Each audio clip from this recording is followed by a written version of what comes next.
Saudara. Saya wakil dari kelompok 6. Untuk ini saya yang mewakili sedikit. Materi saya adalah mengenai geometri ini.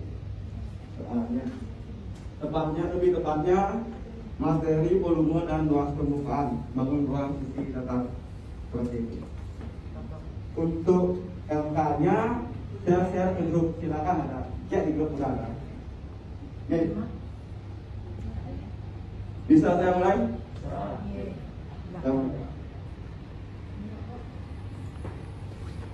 Selamat siang anak-anak. Anak-anak, hari ini kita akan melanjutkan pelajaran kita mengenai volume dan luas permukaan bangun ruang sisi datar. Tetapi hari ini kita khusus membahas tentang soal kontekstual. Nah, sebelum kita memulai pembelajaran, saya jelaskan dulu bagaimana cara kita belajar hari ini. Model pembelajaran yang saya gunakan, Bapak gunakan hari ini adalah think by yourself. Jadi intinya seperti ini, pada tahap think artinya saya memberikan kalian waktu untuk berpikir sendiri dulu. Pada tahap pair berpasangan, saya pasangkan kalian dengan teman sebangku kalian. Diskusilah mengenai LK yang sedang kalian jawab. Sedangkan pada tahap share, itu maksudnya kalian akan mempresentasikan hasil diskusi kalian bersama teman kalian. Nah, ada juga metode lain yang saya gunakan supaya kalian paham nih sebelum mulai, yaitu metode penjelasan diri. Mungkin kalian baru pernah dengar ya anak-anak. Metode penjelasan diri itu seperti ini. Nanti LK ini terdiri dari 2 soal anak-anak. Soal pertama itu isi pembahasan gitu. Soal kedua tidak isi pembahasan. Soal pertama isi pembahasan, lalu apa kerjaan anak-anak? Kan itu pertanyaannya. Pekerjaan anak-anak ketika soal pertama ini isi pembahasan adalah menjelaskan pembahasannya gitu. Di pembahasannya itu misalkan ada 5 tahap. Jelaskan per tahap kenapa cara pengerjaan seperti itu gitu. Itu disebut metode penjelasan diri. Saya ingin melatih kalian menjelaskan konsep ke diri kalian sendiri seperti itu. Ya. Kita mulai soalnya. Anak-anak bisa lihat LKPD yang sudah saya bagikan. Soal pertama mengenai paket kado. Itu gambar kadonya. Toko Haru menjual paket kado. Paket kado yang dijual terdiri dari kotak kado yang diisi penuh dengan coklat batangan. Kotak kado yang dibuat terdiri dari 2 bagian, seperti pada gambar di bawah ini. Nah, kotak kadonya sebenarnya seperti ini. Cuma Bapak buat sketsanya gitu. Bagian bawahnya seperti ini, lengkap dengan panjang lebar tingginya. Bagian atasnya seperti ini. Bagian bawah, bagian tutup.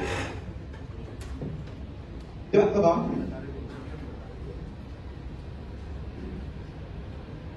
Nah, permasalahannya sekarang, kotak kado itu akan diisi penuh dengan coklat gitu. Toko Haru kan jual paket kado. Paket kado itu kotak kado termasuk isiannya. Isiannya berupa coklat itu. Diisi sepenuh-penuhnya itu. Berapa aja maksimal bisa diisi sepenuhnya itu maksudnya. Ini coklatnya seperti ini. Coklatnya panjangnya 9 cm, lebarnya 9 cm, tingginya 3 cm. Silahkan cek LKPD-nya untuk lebih jelasnya. Harga satu coklat batangan yang dibeli Toko Haru untuk mengisi kotak kado adalah 10.000. Satu coklatnya 10.000 harganya seperti itu. Pertanyaannya, berapakah modal pembelian coklat yang diperlukan untuk membuat 10 paket kado gitu? Berapa sih modal yang diperlukan untuk membeli coklat untuk memenuhi 10 paket kado? Oke. Sebelum kalian melihat pembahasannya, ada 3 hal pertanyaan penting yang kalian harus ajukan ke diri kalian sendiri. 3 pertanyaan penting ini cocok kalian tanyakan ke diri kalian sendiri ketika menjawab soal kontekstual gitu. Selalu ingat 3 pertanyaan penting yang kalian tanyakan ke diri kalian sendiri ketika menjawab soal kontekstual. Pertanyaan pertama, informasi apa saja yang diketahui pada soal? Itu pertanyaan pertama. Pertanyaan kedua, informasi lain apa saja yang dapat kita peroleh dengan mengembangkan informasi yang diketahui di soal? Kemudian nomor 3, informasi apa yang diperlukan untuk menjawab soal. Oke, saya beri kalian waktu untuk memikirkannya dulu. Jawab 3 pertanyaan ini saja dulu. Informasi apa yang diketahui? Informasi apa yang bisa dikembangkan? Informasi apa yang diperlukan untuk menjawab soal? 3 pertanyaan penting. Jawab itu dulu. Ya.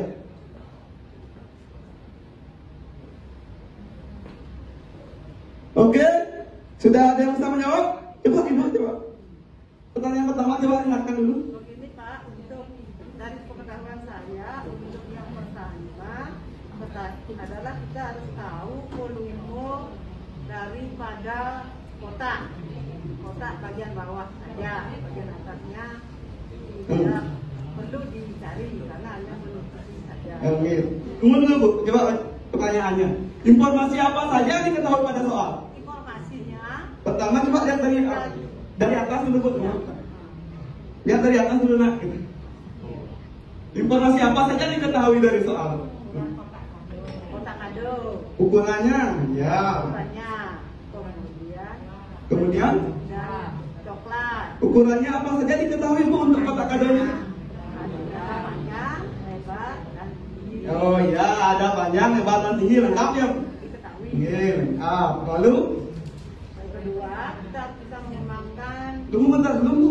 Belum nak. Informasi apa lagi selain ukuran kotak kado? coklat, Oh, coklat. Apanya diketahui?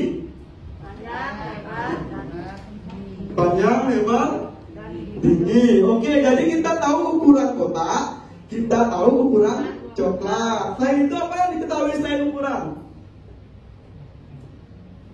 Banyaknya coklat, harga coklat.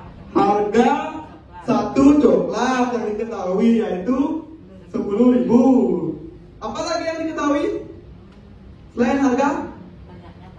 Banyaknya kado yang ingin dibuat yaitu 10. Bagus. Pertanyaan nomor 2. Informasi lain apa saja yang dapat kita kembangkan? Kan tahu panjang kotak besarnya, lebar kotak besar, tinggi kotak besar. Dari informasi itu, informasi apa yang kita dapatkan?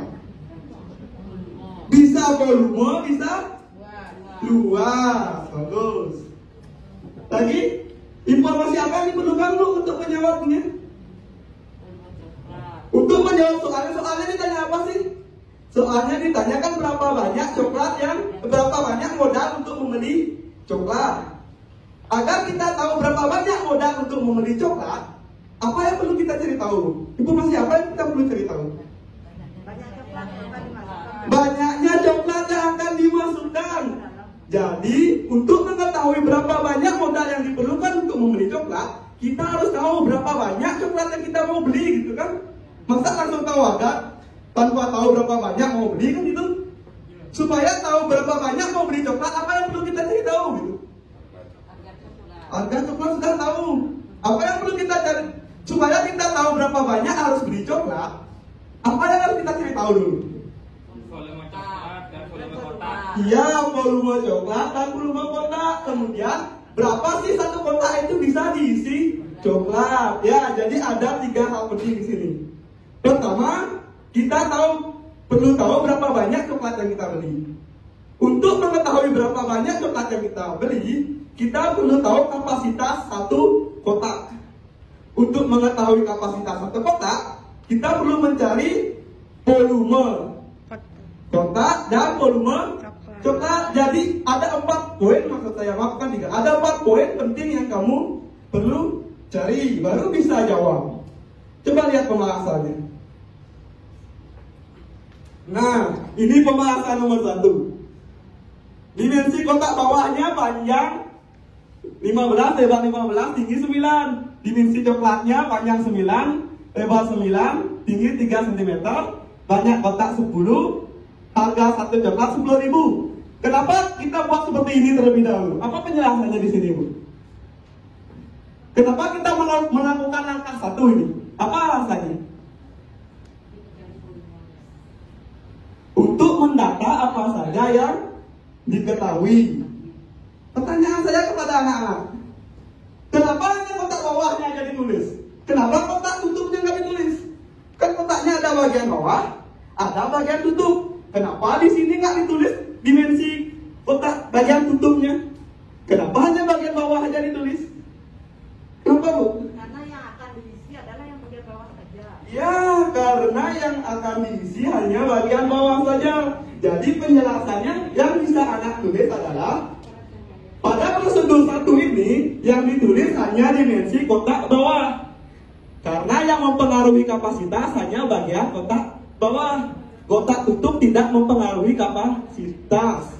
Itu penjelasannya. Biasakan berpikir kritis. Buat apa nulis dimensi kotak tutupnya? Buat apa menulis bagian tutupnya kalau nggak digunakan? Kan seperti itu. Itu bukan informasi yang berguna untuk menjawab soal ini. Langkah kedua. Kenapa untuk nyari volume kotak bawah itu 15 kali 15 kali 9? Kok seperti itu caranya? Kenapa seperti itu? Rumus volume baloknya memang. Iya, apa Budi? Panjang kali lebar kali tinggi. Karena kotaknya berbentuk balok, kita gunakan rumus volume balok, yaitu panjang kali lebar kali tinggi. Bagus. Langkah 3. Banyak coklat dalam satu kotak 225 cm kubik per 243 cm kubik. Kenapa seperti itu, Kak? Kenapa dibagi? Apa sih rumus banyak kotak itu? Banyak coklat itu rumusnya apa sebenarnya menurut anak-anak? Apa rumus banyak coklat dalam satu kotak? Volume kotak dibagi volume coklat. Volume kotak dibagi volume coklat. Makanya ditulis 2025 per 243. Hasilnya kalau pakai kalkulator 8,33. Dibulatkan jadi 8. Kenapa dibulatkan ke bawah? Kok nggak dibulatkan ke atas? Coba ibu dulu kamu. Kalau lebih dari 5 dibulatkan ke atas, kalau kurang dari 5 dibulatkan ke bawah. Ada lagi pendapat lain? Kalau menurut saya, Pak, kalau lebih sedikit itu kita masukkan ke dalam kotak, di mananya lagi kita taruh? Apakah di atasnya, apakah di sampingnya? Iya, karena mau koma berapapun ini tetap dibulatkan ke bawah, anak. Mau 8,7, mau 8,9, tetap dibulatkan ke bawah. Kalau anak-anak bulatkan ke atas, di mana dari coklatnya? Nggak bisa.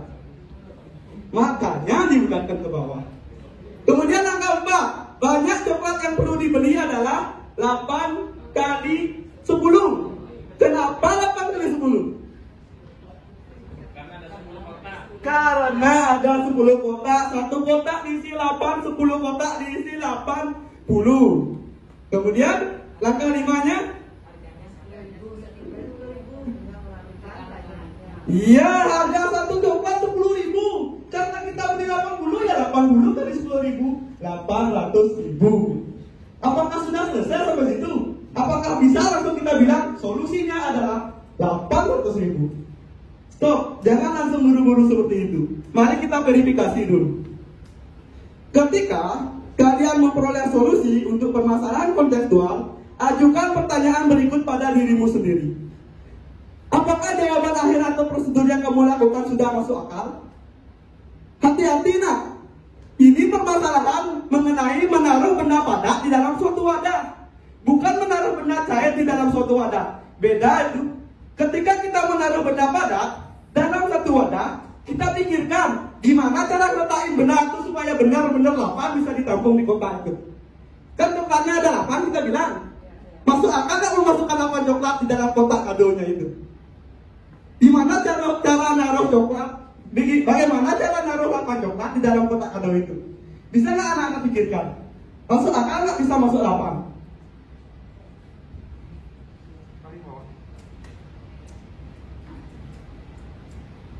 Coba dulu orang-orang ya. Masuk akal apa tidak? Bisa nggak memasukkan 8 coklat di dalam kotak itu?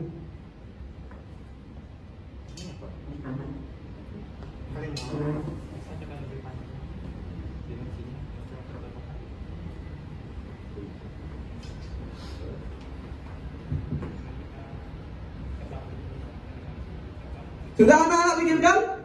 Oke, bagi yang belum nemu bagaimana cara naruh 8 coklat dalam kotak itu, seperti ini naruhnya. Kotak coklat pertama, coklat kedua, coklat ketiga, coklat keempat, coklat kelima, coklat keenam, coklat ketujuh, coklat ke-8. Di sini tersisa ruang kosong. Ruang kosongnya berbentuk balok juga. Dimensinya 6 kali 6 kali 9. Nggak bisa diisi coklat lagi. Gimana cara naruh coklat dengan ukuran 9 kali 9 kali 3 kalau sisa ruangannya seperti ini? Jadi jawabannya masuk akal bahwa memang benar bisa maksimal diisi 8 coklat saja dalam satu kotak. Seperti itu. Jadi kalau soal kontekstual berpikirlah seperti bagaimana kalian lakukannya di dunia nyata seperti itu. Jangan hanya ketika mendapat jawaban akhir langsung selesai begitu saja. Coba cek pakai logika. Masuk akal nggak benar memasukkan 8 coklat dalam satu kotak? Jawabannya masuk akal. Oke, untuk materi berikutnya silakan Anda diskusikan sendiri. Saya akan lihatkan sedikit. Nafas.